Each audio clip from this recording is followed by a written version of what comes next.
하나님의 은혜와 평강이 저 여러분 가운데 함께하게 되기를 주의 이름으로 축복합니다. 특별히 영상 앞에서 예배하는 분들, 사실은 영상이라고 하는 환경이 이렇게 썩 우리에게 가슴 와닿지 않는데 열심히 예배하는 모든 분들 하나님께서 기뻐하시리라 믿고 그런 그 복된 열매가 있게 되기를 주의 이름으로 축복합니다. 오래전에 한 청년부 수련회에 강사로 간 적이 있었습니다. 그래서 청년부 이제 전 수련회 가면 그냥 수련회 프로그램을 가급적 다 같이 경험하는데 그러니까 인도하는 목사님이 이제 이런 주제를 냈었어요. 여러분들의 10년 후에, 여러분들의 20년 후에, 여러분들의 30년 후에 자아상을 좀 한번 좀 그려봤으면 좋겠습니다. 그렇게 이제 주제를 내고 발표를 하는데 보니까 10년 후에, 20년 후에, 30년 후에 이들이 놀라운 건 같은 교회에서 같은 환경에서 자랐는지 비슷한 분들이 되게 많더라고요. 60%에서 한 80% 정도가 다 비슷비슷한 얘기들이었는데 10년이 지난 다음에는 나는 지옥철을 타고 회사에 열심히 근무하고 있는, 그리고 지친 몸으로 퇴근하는 샐러리맨이 되어 있을 것이다. 이게 한 80% 됐어요. 다시 10년, 20년이 지나고 난 다음에는 여우 같은 마누라, 늑대 같은 남편, 살쾡이 같은 아이들과 더불어서 지지고 볶고 싸우며 살고 있을 거다. 이게 한 70몇 % 됐던 것 같아요. 뭐 글자와 내용은 좀 가끔 다르지만 내용은 다 비슷한. 30년이 지난 다음에 뭐 할 거냐 그랬더니 은퇴 준비를 하거나 은퇴 후에 뭐 노년을 어떻게 보내고 있을 것이다, 뭐 이런 얘기들이었어요.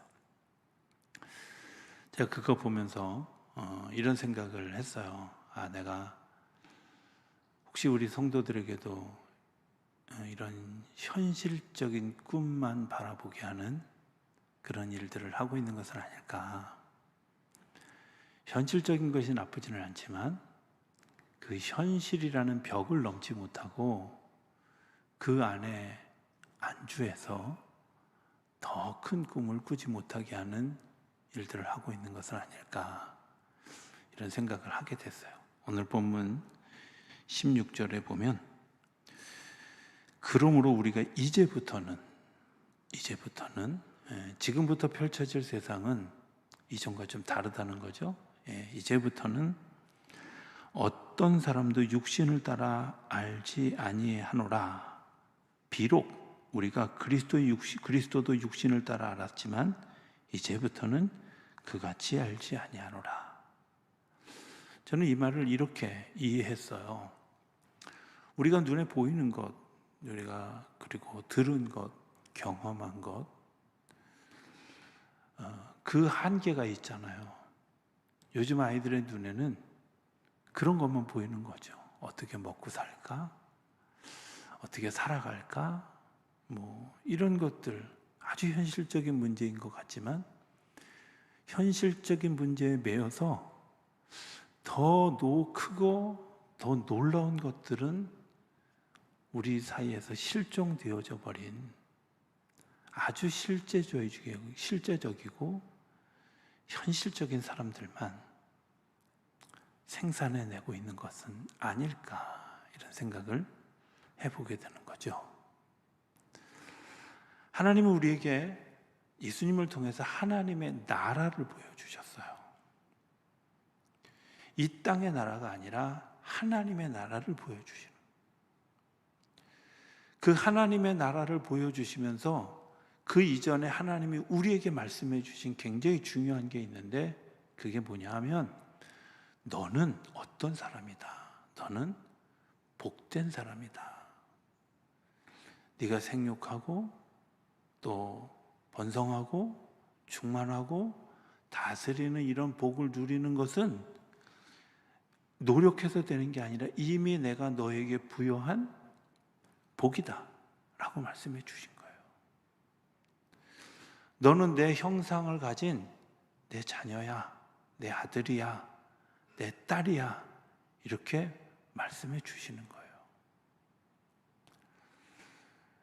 그런데 중요한 것은 우리가 그 하나님의 그런 이야기를 그냥 있는 그대로 받아들여지지 않는다는 거예요. 어떻게 반응하냐면, 아유, 저는 생육할 힘이 없어요. 번성시킬 힘이 없어요. 정복을 어떻게 해요? 나 같은 사람이 뭘 어떻게 다스려요? 지금 나는 그럴 수밖에 없을 거예요. 지금 나는 그것밖에 안 될지도 몰라요.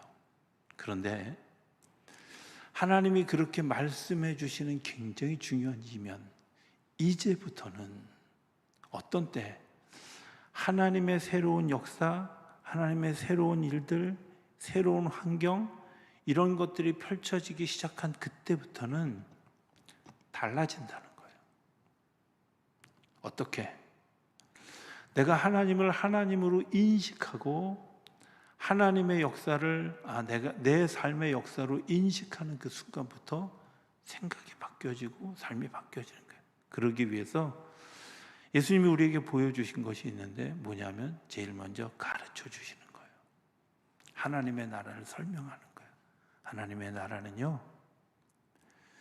겨자씨보다 작은 것을 심었는데 그게 점점 자라서 놀라운 일들이 일어납니다. 이게 하나님의 나라예요.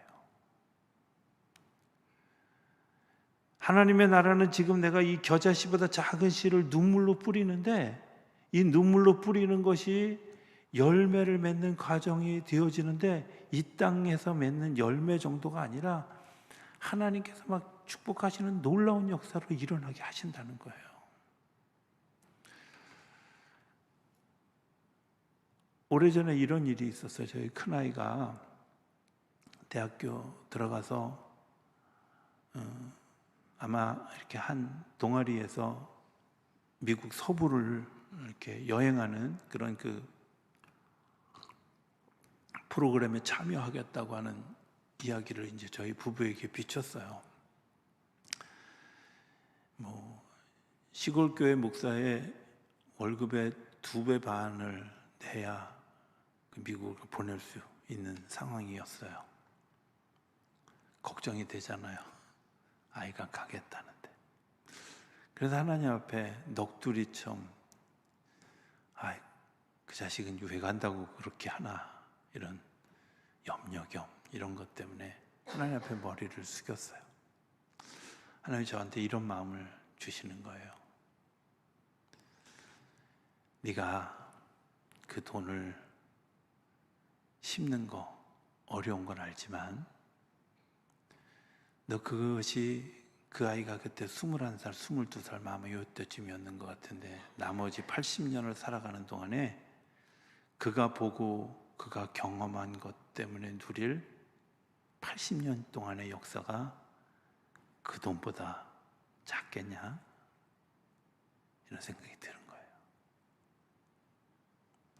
오늘 내가 지금 투자한 그 작은 것, 나한테는 지금 현실적으로 너무 큰 것 같은데 그 작은 것을 내가 감당한 것 때문에 이후에 펼쳐주실 하나님의 놀라운 역사는 우리가 아는 30배, 60배, 100배 정도가 아니라 1000배, 10,000배의 역사가 일어날 것이라는 거예요.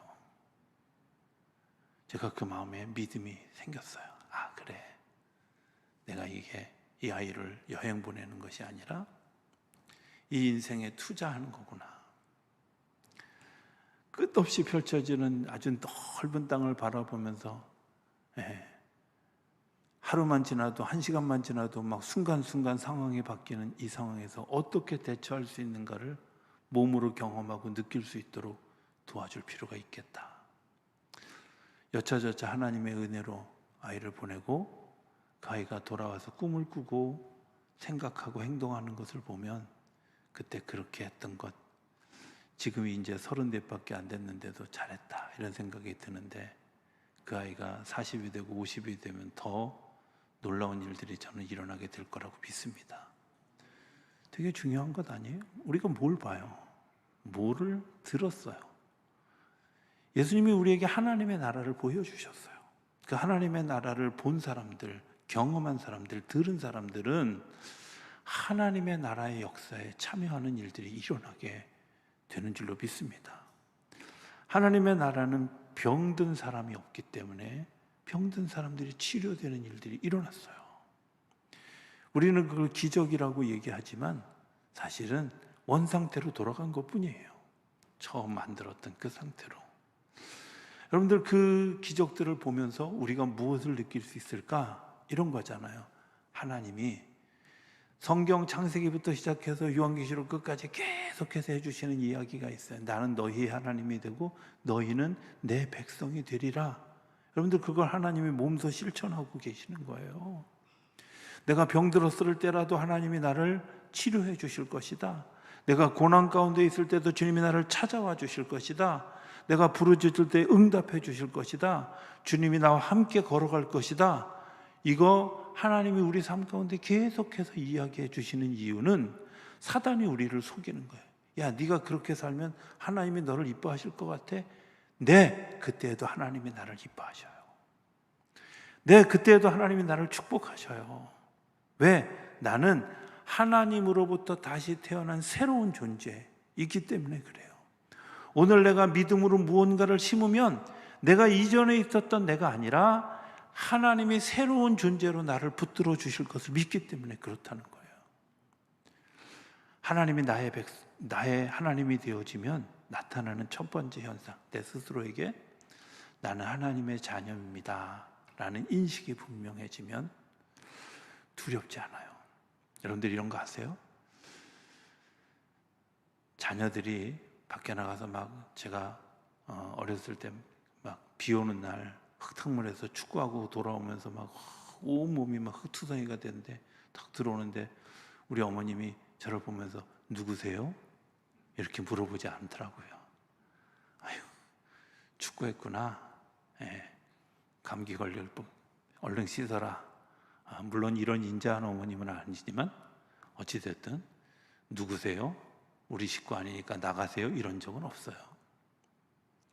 하나님은 우리를 내가 죄 지었다고 해서 너 죄 지었으니까 내 아들 아니야? 내 딸 아니야? 이렇게 물리치지 않으신다는 거예요. 죄 지은 나를 자녀를 여전히 인정해 주시고 받아주시고 내가 죄 짓지 않도록 도와주시고 이끌어 주시는 것뿐이지 하나님이 우리를 안아주신다는 거예요. 저는 예전에 율법으로 하나님을 이해했어요. 그래서 하면 벌 받는 것, 잘못하면 안 되는 것. 그런데 하나님을 인격적으로 만나고 나서 제가 달라진 것이 있다면 이제 율법을 강제적으로 지키는 게 아니라 이것 때문에 하나님이 나한테 마음 아파하시면 어떨까? 하나님이 이러면 정말 가슴이 아프시겠다. 이런 생각이 들어서 오히려 죄를 짓지 못하게 되더라고요. 나를 구원해 주신 하나님의 사랑이 너무 커서 내가 이런 생각, 이런 마음을 품으면 하나님이 굉장히 불편해 하시겠다. 이런 마음이 들어서 그런 마음을 가지는 것조차도 막 힘들게 되어지고 부딪히고 어려워져. 사단이 아무리 저에게 와서 야, 너 죄 지었으니까 너 하나님 자녀 아니야 이렇게 얘기해도 너 하나님은 나를 첫날부터 지금까지 내가 태어나기 전부터 나를 아시는 하나님이 나를 마지막 날까지 죽음을 넘어서 내가 하나님의 나라에 영원히 거하는 순간까지 나를 자녀 삼아 주셨다는 것이 믿어지니까 그런 사단의 속삭임에 넘어가지 않는다는 거예요. 사단이 우리에게 그렇게 얘기하는 것은 우리로 하여금 하나님을 인정하지 않게 하려는 거예요. 하나님을 인정하는 사람들이 누리는 복이 있습니다. 여러분들, 저는 예전에 우리 자녀들에게 참 미안하다 이런 생각을 가지게 되는데 미성숙한 부모였고 또 내가 내 자녀들을 잘 키운다 이런 마음을 가졌었어요. 그런데 몇 번의 사건을 만나면서 제가 하나님 앞에 생각이 바뀌어졌어요. 우리 아이다, 내 아이다 이런 개념이 아니라 저와 아내를 통해 조금 아주 극단적으로 얘기하면 너의 유모가 되어지고 유부가 되어져라 라고 맡겨주신 자녀다. 이런. 뭐가 다르냐면요, 결정이 달라요. 유모와 유부는 뭘 하냐면 주인이신 하나님에게 하나님 이럴 때는 어떻게 해야 돼요? 라고 묻게 되더라고요. 하나님 이럴 때는 어떻게 결정해야 돼요? 라고 묻게 되더라고요. 내 생각대로 아이들에게 이야기하는 것이 아니라, 내 생각대로 아이들에게 책망하고 야단치고 뭐 이러는 게 아니라, 물론 뭐 제가 미성숙해서 감정적으로 대할 때도 있지만 어떤 큰 일들을 결정할 때마다 저는 하나님 앞에 하나님 이건 어떻게 해야 돼요? 이건 어떻게 했으면 좋겠어요? 라고 질문하게 되어지고 그 하나님의 계획을 따라서 자녀들에게 다가갈 때 하나님의 놀라운 일들이 일어나게 되더라고요. 목회를 하는 것도 마찬가지예요. 제가 젊어서는 특별히 요한복음 10장을 읽으면서 제가 큰 은혜를 받고 제가 일기장에도 이렇게 썼었어요. 하나님 내가 선한 목자가 되게 해주십시오. 뭘 모르니까 그런 기도를 하지. 그때요 보니까 선한 목자보다는 도둑이나 강도 또 사꾼이 될 가능성이 훨씬 많더라고요. 성경은 이렇게 얘기해요. 요한복음 10장은 강도요 절도요 이렇게 얘기하는 그 사람들, 아버지보다 먼저 앞서는 사람, 목자보다 먼저 앞서는 사람이에요. 그러니까 아주 쉽게 얘기하면 이런 거예요. 설교를 하면서 하나님이 주신 감동을 따라서 메시지를 딱 전하면 되는데 순간적으로라도 내가 생각하고 있던 마음을 넣어서 하나님의 말씀을 대신 뒤에다 이렇게 깔고 이것이 하나님의 말씀입니다라고 내 이야기를 하고 있다면 저는 사기치는 거예요. 그렇잖아요. 그래서 설교할 때 올라올 때마다 떨려요. 내가 혹시 사기꾼이 될까 봐. 내가 혹시 하나님의 것을 도둑질하는 절도인이 될까 봐 두려워요. 또 한편은 이렇게 얘기해요. 사꾼을 이야기합니다. 사꾼, 양들의 안 위는 관계없는, 늑대가 오면 도망가는, 받은 만큼 일하는, 그게 사꾼이잖아요. 그들은 양에게 관심이 있는 게 아니라 목자의 마음에 관심이 있는 게 아니라 그야말로 자기한테 관심이 있는 거죠. 그래서 제가 선한 목자가 되겠다 이런 생각을 했는데 어느 날 보니까 선한 목자는 예수 그리스도 그분밖에 없는데 제가 설 자리가 없잖아요. 그래서 가만히 보니까 양떼를 몰고 가는데 양 옆에서 돕는 개들이 있더라고요. 아, 저 몰입개가 나구나. 저들을 몰고 가는 그 몰입개가 이 목사의 일이구나 하는 것을 알게 됐어요. 이 몰입개들의 특징이 뭔지 아세요? 목자가 뭐라고 얘기하는지를 알아야 돼요. 사인을 보내면 사인을 알아듣고 소리를 지르면 소리 지른 이유를 듣고 그 양들을 막 몰고 가는, 외부에서 늑대나 적이 나타나면 목숨 걸고 가서 싸우기 위해서 자기가 뜯겨지고 뭐 이래도 가서 싸우는 게 몰입개더라고요. 때로는 양들이 말을 안 듣고 뛰쳐나가려고 그러면 막 몸을 가서 부딪혀서라도 제자리에 있게 하는 싸나움도 있는 게 몰입개더라고. 그래서 대부분의 목사님들이 싸나운 데가 좀 있어. 그죠? 예. 제 얼굴을 보면서 우리 목사님은 싸나운 데가 없을 거다 착각하지 마세요. 저도 있어요. 왜? 개니까. 주님의 개니까. 내가 목자의 음성으로부터 떨어져 나가고 목자의 음성으로부터 벗어나기 시작하는 순간부터 들개가 되어지고 자기 욕심을 부리는 개가 되어지는 거예요. 하나님을 바라보고 목자를 바라보고 그 목자의 인도하심을 따라 걸어가게 하는, 새로운 존재는 이런 거 얘기하는 겁니다. 내 인식이 바뀌었어요. 어떤 인식? 내가 하나님의 자녀입니다. 내가 하나님이 나에게 우리 자녀를 위탁시켜 주셨습니다. 나는 성도들을 잘 돕고 그들이 걸어갈 수 있도록, 그들이 올바른 길을 걸어갈 수 있도록, 그리고 때로는 외부의 침입으로부터 보호해 주도록 서 있는 몰입개일 뿐입니다. 이 인식이 분명해지면 생각이 달라지고 삶이 달라져요. 그걸 오늘 설교의 제목처럼 인정해 주시는, 그죠? 의롭다 해 주시는 거예요. 우리가 의로운 거 아니에요? 그런데 하나님은 우리를 의롭다고 인정해 주셔서 그 의롭다고 인정해 주신 그 마음을 우리가 느꼈을 때 내 생각이 변하고 내 마음이 변하고 내가 걸어가는 길이 달라지는 일들이 일어나게 돼요. 그래서 오늘 고린도후서 5장 17절의 말씀처럼 이전 것은 지나갔으니 보라 새 것이 되었도다. 바뀌었다는 거 아니에요. 이전 것 다 이제 아니고 이제 새 것이 되어져요. 가다 또 넘어질 수도 있어요. 그러나 주님이 함께 가시기에 두렵지 않습니다. 가다 또 내가 유혹에 빠질 수도 있어요. 그러나 주님이 나를 붙들어 주시기 때문에 두렵지 않습니다. 나를 아니라 하지 아니하시고 여전히 내 손을 붙들어 인도에 가신다는 거죠. 내가 때로는 유모로 살아가는 일에 실패할 때도 있지요. 어느 날 감정이 올라서 막 하지 말아야 될 막 이야기를 아이들에게 쏟아놓는 그런 아빠일 수도 있습니다. 그러나 돌이켜서 돌아서 하나님 앞에 다시 섰을 때 아니잖아? 네, 맞아요. 그리고 다시 나를 돌이켜 서는 순간에 하나님과 나와 더 가까워지고 내가 이전보다 더 자녀들을 사랑할 수 있는 아빠로 바꾸어질 수 있게 되지 않겠어요? 제가 목회하면서 내가 선한 목자인 척 착각할 수도 있고요.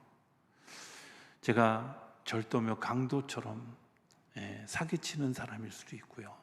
사꾼일 수도 있어요. 그런 때에 설 수도 있지 않겠어요. 그러나 그때에도 하나님은 저를 바라보면서 얘야, 내 양떼와 소떼를 지키기 위해 네가 나를 좀 도와줬으면 좋겠다. 네가 이 일을 좀 감당해 줬으면 좋겠다. 다시 돌아오렴 하고 말씀해 주시는 한마디에 녹아서 다시 그 자리에 서게 되는 것 아니겠어요? 하나님이 우리를 의롭다 해 주셨습니다. 아닌 것 같지만 하나님의 그 선포에는 우리를 의롭게 하실 것입니다. 또 그 길에 함께 할 것입니다. 너는 그런 존재입니다. 라는 하나님의 예언과 축복이 그 안에 있는 줄로 믿습니다.